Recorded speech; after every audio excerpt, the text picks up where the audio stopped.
Hey, thanks for listening to this Trainer Spotlight episode on Fitlete Radio. My name is George Pagan III. Let's meet our coach. My name is Neal Snyder, and I am a personal trainer in Garwood, New Jersey at a gym called Fitness Inc. And we run what I would call a complete training system for all fitness levels from teenagers to 80-year-olds. Before that, I worked in Manhattan as a personal training manager for Equinox. And then before that, I worked for a gym that I'm pretty sure was a money laundering operation. And the gym before that, I definitely know was a front for drug trafficking. I got out of there. And before that, I used my computer engineering degree to work at banks in the city. So I did make the switch from engineering to personal training in about 2009. I know you're an awesome coach and take your job seriously, but to get to know you a little bit more, can you tell us a funny story about your life that happened outside of coaching? Dude, I don't know if I'm going to beat the funny story about the woman who had the bird hanging out of her car. But I will tell you that I get mistaken for Rainn Wilson all the time.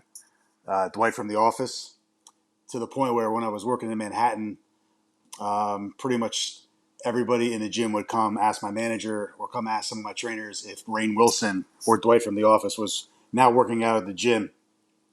In fact, one time I was watching this detective show called Monk, and in the beginning of the episode, they had like this perp on like CCTV, and it was me. It was exactly me. And I paused the show, and I ran and got my wife, and I was like, "Look, they caught me on TV. I was like an extra or something. Like I was in the background." And I was so excited.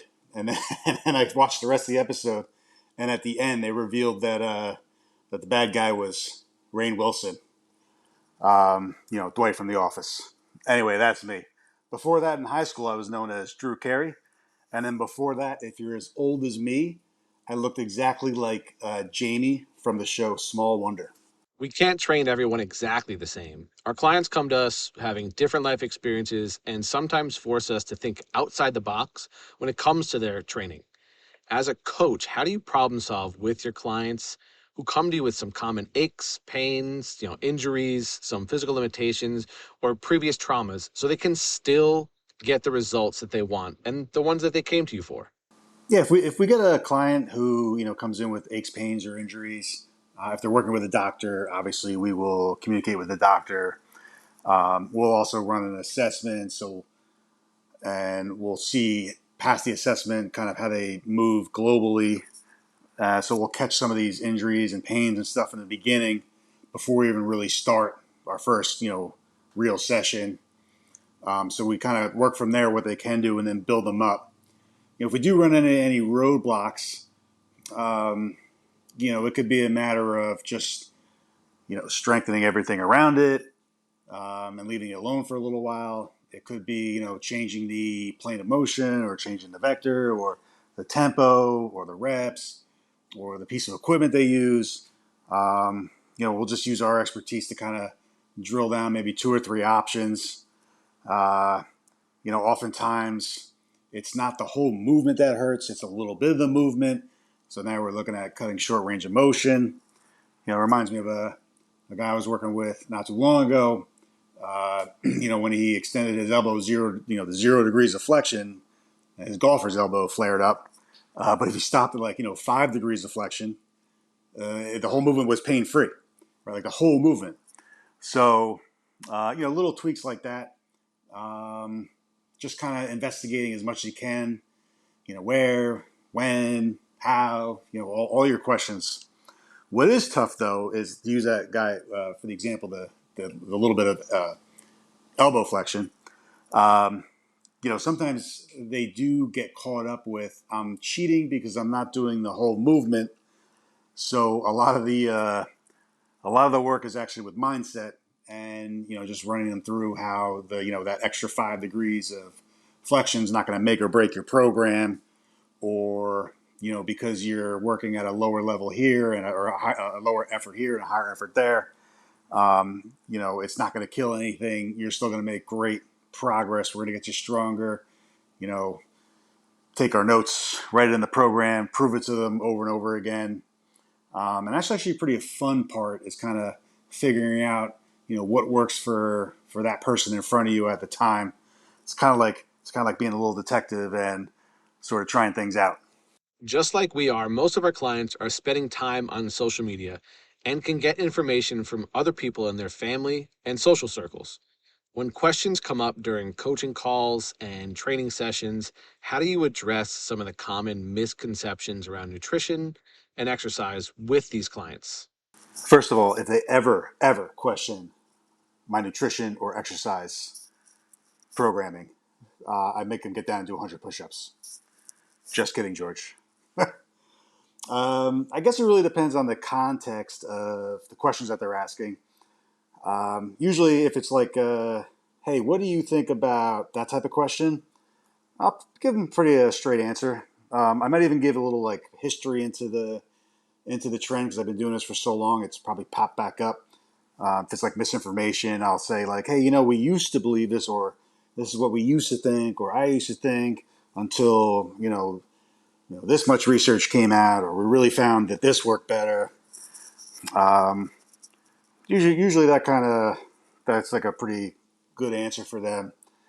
If it's something that they're like really adamant about, maybe I'll ask them one or two questions like, "Oh, like what brings you, like how come, what brings you to investigating this particular thing?"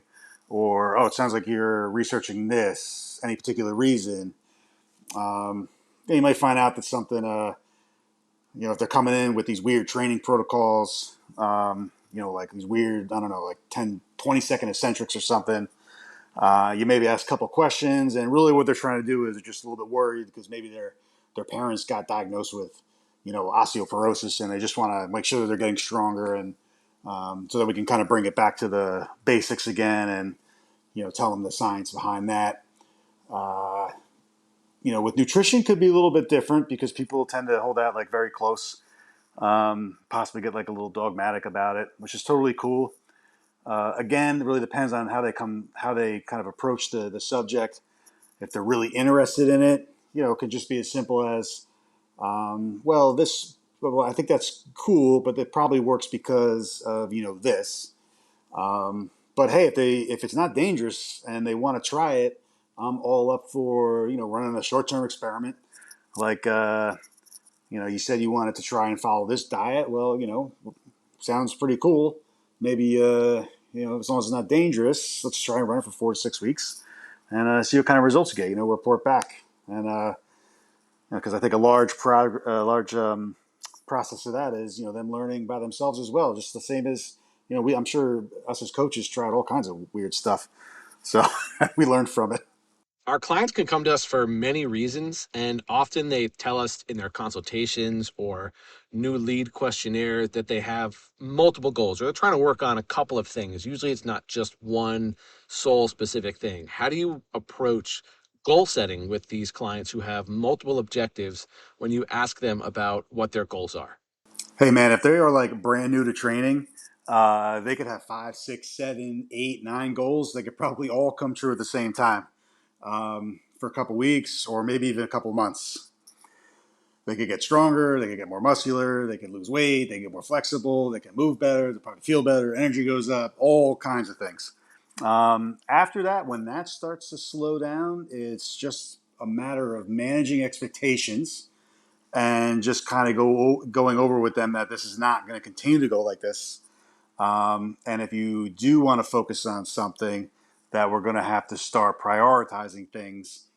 Say if you want to get better at a movement, or you just want to get stronger at this, um, or maybe you want to gain muscle or lose body fat. I'll have to tell them that these things have to coincide with each other and work together. And then sometimes you got to step in and just kind of say, listen, we got to take a little pause or on this goal, or take a little maintenance or break from this, and maybe gives them some options for other goals and brainstorm with them, see what they got. But yeah, that's not uncommon for them to come in wanting to do a bunch of different things. Um, and it's kind of just like kind of managing expectations.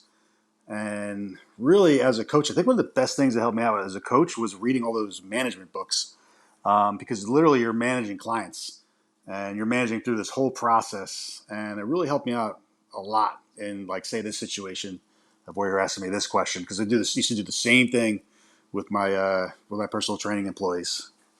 I believe all coaches should have similar baseline knowledge before starting to work with people.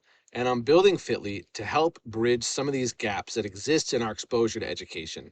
What experiences or qualifications do you think are crucial for coaches to have in order to deliver the best service they can for their clients? Yeah, George, I do agree with you. I do think like a very similar baseline would help out a lot.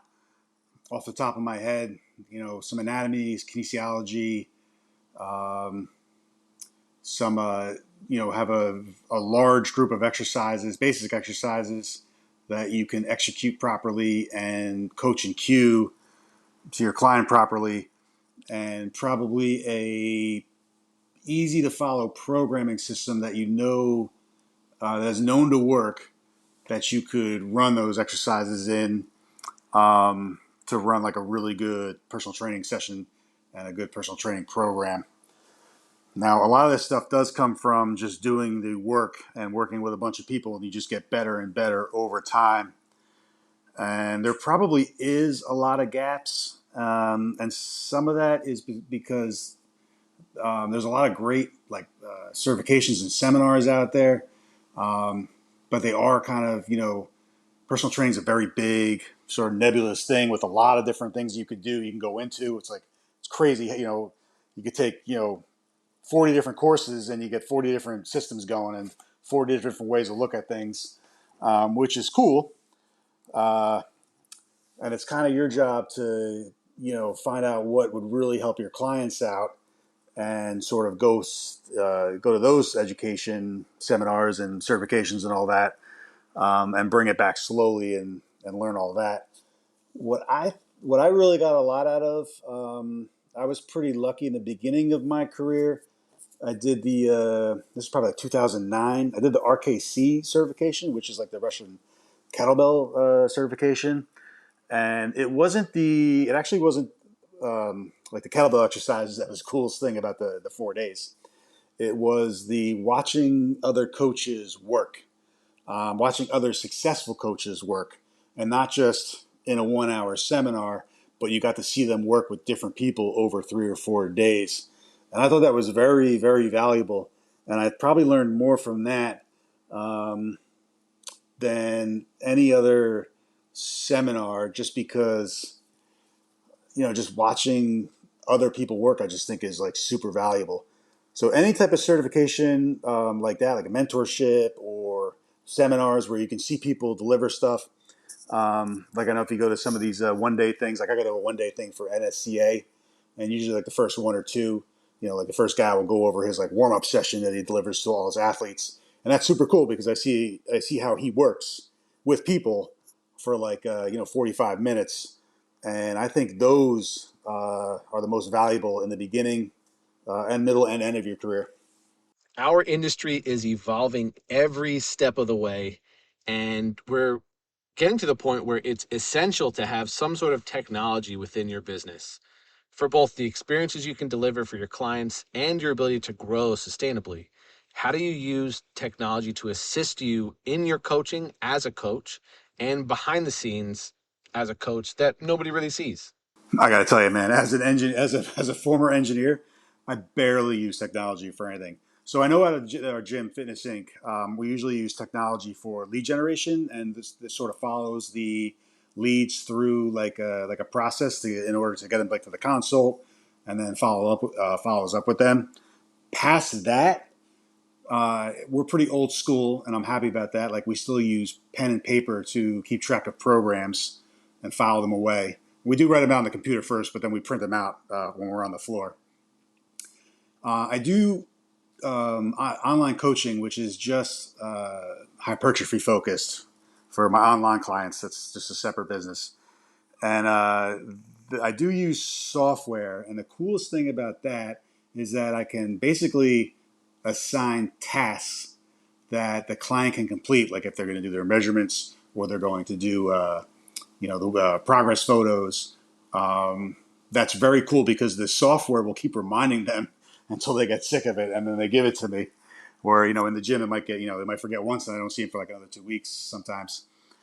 Also, it's really cool when it does graph out all like the metrics of the weights and reps going out over time, and I can show them in like quarterly blocks of like graphs going up, which is always super cool because sometimes people don't believe that they're actually making progress until you show them. And past that, I got to tell you, we really don't use a lot of technology. I know, crazy, right? Neal, thank you so much for coming on and sharing some of this great info about yourself. Neal and I have known each other about 9 years now. It's been almost exclusively through social media, first Facebook, and now we share Lord of the Rings memes with one another on Instagram. So it's pretty serious, I would say.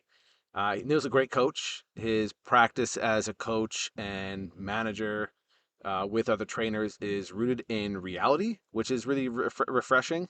He surrounds himself with really great coaches also, so much so that it was one of the ways that I connected with a new friend that I made at a conference. John Muljo, we met at the Raise the Bar conference, and John had shared a picture and tagged me in it. And I had known Neal before I knew John, and Neal told him to tell me that my Lord of the Rings memes have been slacking lately. And John relayed this information to me, and then we got to talking a little bit of how we both know Neal, how he's known Neal for years, and how he's such a great guy. I'm glad you got to know Neal a little bit more through this episode, and check the show notes to see how to connect with him best. That's all for the episode. If you want to learn more about Fitlete and possibly get your own episode, visit fitlete.com. That's Fitlete.com. Thanks. I'll talk to you soon.